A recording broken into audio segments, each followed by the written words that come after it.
நேற்று குவாலிட்டி கண்ட்ரோலராக பார்வதி எப்படி பண்ணியிருந்தாங்க, திவாகர் எப்படி பண்ணியிருந்தாங்க அப்படிங்கிறது தான் இந்த வீடியோவில் பார்க்க போகிறோம். ஸோ வீடியோ உங்களுக்கு பிடிச்சிருந்தா சின்ன லைக் கொடுங்க. நேற்று பார்த்தீங்கன்னா திவாகர் வந்து அவரோட ரோலை எனக்கு தெரிஞ்சு ஓரளவுக்கு கரெக்டாக தான் பண்ணிகிட்ருப்பாரு.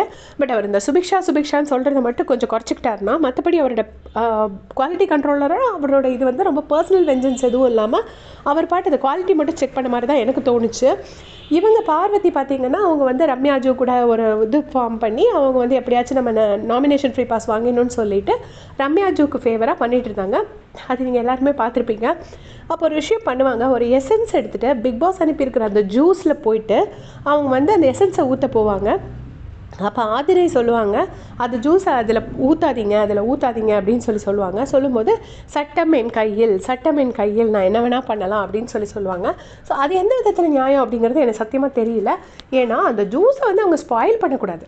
அவங்க வந்து குவாலிட்டி செக் பண்ணுறாங்க அப்படின்னா அந்த குவாலிட்டி நல்லா இருக்குது நல்லா இல்லைன்னு சொல்லலாம். அவங்களுக்கு எக்ஸ்ட்ரா பவர் கொடுத்துருப்பாங்க. அதுவே 2 பேரும் கை காலெல்லாம் அமுக்கி விட சொல்லியிருப்பாங்க. அதுவே ரொம்ப டூ மச்சாக இருந்தது.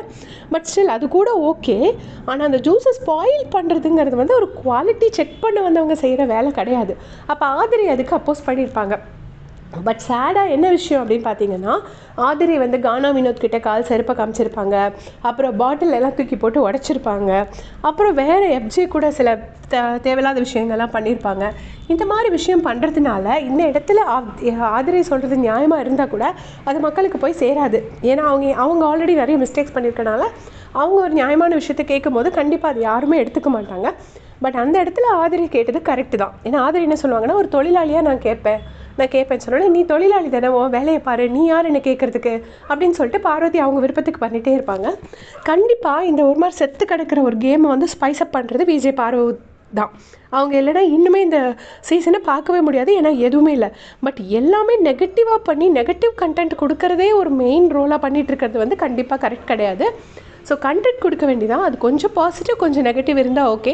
கம்ப்ளீட்டாகவே நெகட்டிவ் கண்டென்ட் கொடுக்குறாங்க அப்படிங்கிற மாதிரி தான் எனக்கு தோணுது.